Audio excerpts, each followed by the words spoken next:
has the large majority of most popular microphones by mainstream companies.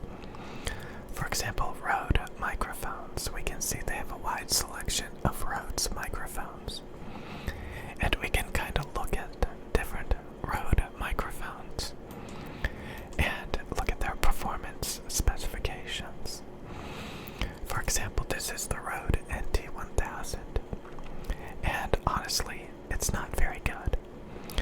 We can see the frequency response for the NT1000 is very lumpy. It's very lumpy in the high frequencies. As we can see here. We can see it's very lumpy. Lumpy. That's not good. That's not good.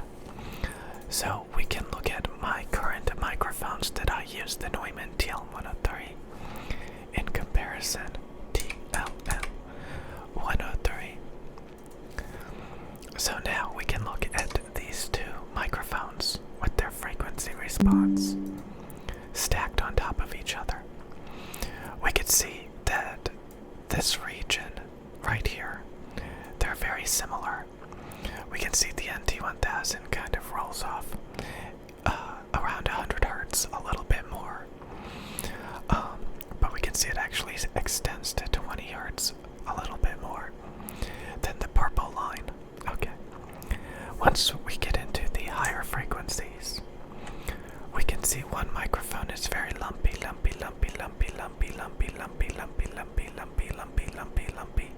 Okay.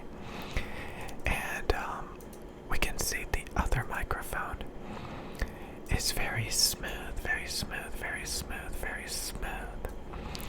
So one is very lumpy, and the other one is very smooth. This means that this lumpy microphone sounds more colored, more unnatural. Okay, that's bad. Okay. So we can kind of look at different microphones and compare the tonality of different microphones. So let's go ahead and we can look at like the Rode NT1A and the NT1000. Well, let's look at the NT2000. So this is the NT1000. Let's look at the NT2A. The NT2A is like lumpy as well.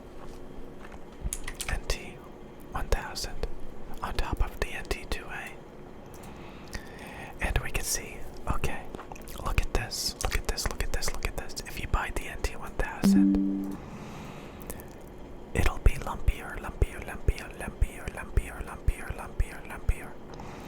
So they have a very similar tonality. What the hell is this? Okay. So we can see the purple one, the NT2A. The NT2A.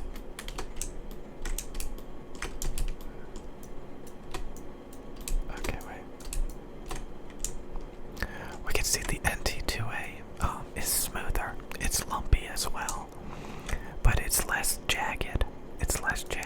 See, it's smoother. Okay, so this means that the Rode NT2A. Oh God. The NT2A in purple is lumpy in the high frequencies as well, but it's smoother. It's less jagged. The more jaggy it is, the more extreme the coloration is. And like we can just like look around at all these different microphones. Let's look at my microphone again in comparison. TLM103. So yet again we can see my microphone in purple has like a really simple boost.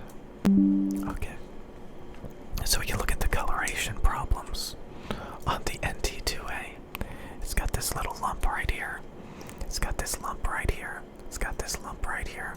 It's got this dip right here. Okay, so these spots, these 4 spots, add more coloration. So if you were to talk into the NT2A, it would sound more colored, less natural. So you want want a very simple boost, like on the TLM 103. A very simple boost. Okay. Now again, let me teach you some things. Let's look at the AT4040 microphone by Audio-Technica. Look at this bad boy. Right here. Look at that. Look how cool it looks. Look how cool it looks. This is the frequency response. Let's compare it to my microphone. Okay. TLM 103. Look at this. Look. Isn't this cool?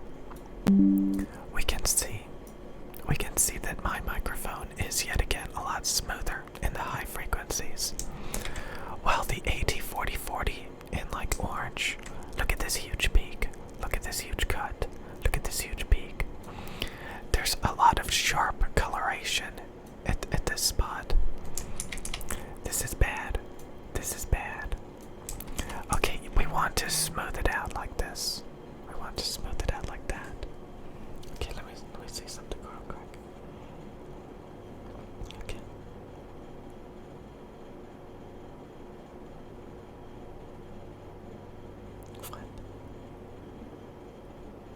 What? I don't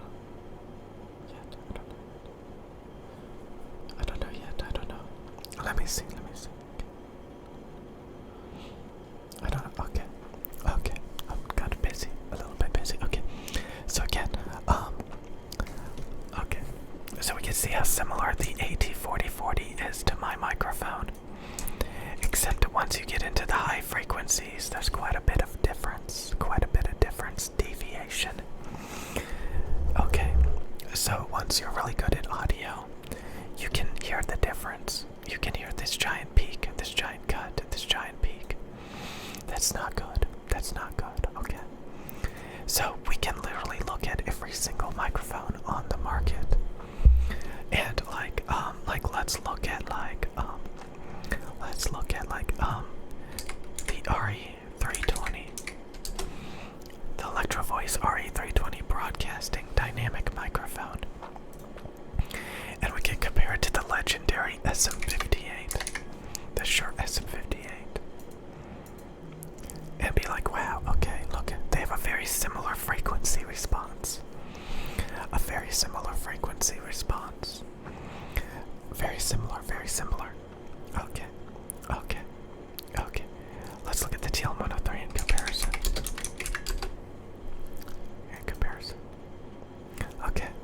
Okay, so we could see this weird.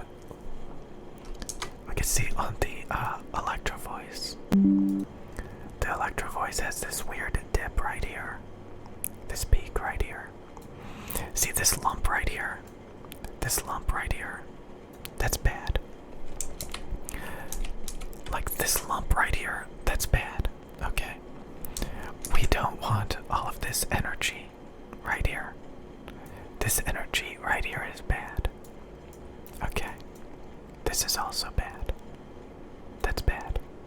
Okay. This cut is bad. Okay. So, this peak is also bad. So, we can see these coloration problems. You learn over time the imperfections. Once you're no longer tone deaf, once you have enough experience with this stuff, you realize that from like, okay.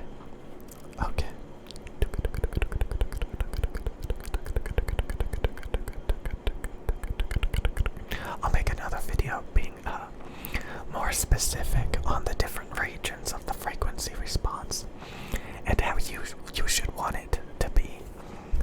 Okay. Let's look at the SM57 in comparison to the RE320. Look at that. Look how similar it is. Look how similar the Shure SM57 is to the RE320. They have about the same amount of bass extension. They have the same flat mid-range. And they have a very, very, very similar boost in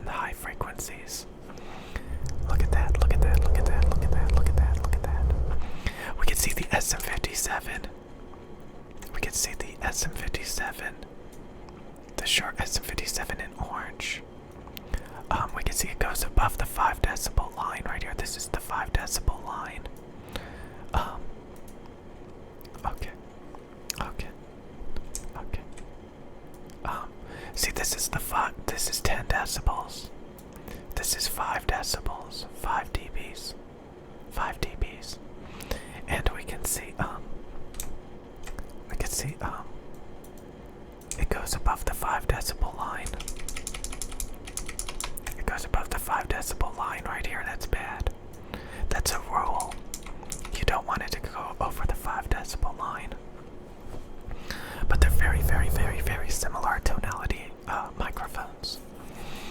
So over time, you can actually look at all these different microphones and you can find similarities like, let's look at this. Blueberry, blueberry, blueberry, blueberry, blueberry, blue, blue, blue, blue, blue, blueberry, blueberry, blue, blue, blue, blue, blue, blue, blue, blueberry, blueberry. And we can look at the frequency response and we can compare it to the Rode NT2A. Look at that, look at how similar the frequency responses are. We can see the blueberry is brighter. It's a little bit brighter in the treble. It's a little bit brighter. It's a little bit brighter. It's a little bit more bright. It's a little bit more bright. But it has a very similar tonality.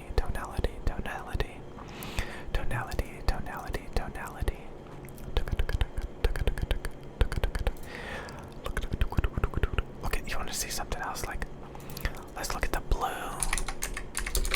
dragonfly. Blue dragonfly, dragonfly.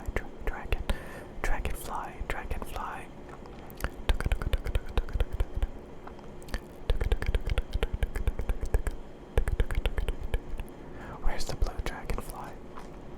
Dragonfly,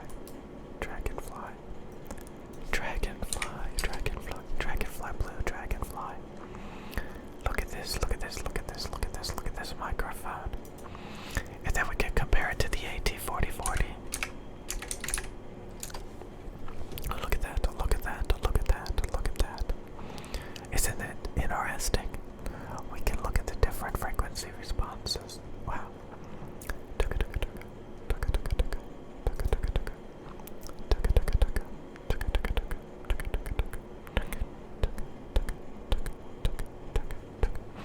Now again, I use the TLM103.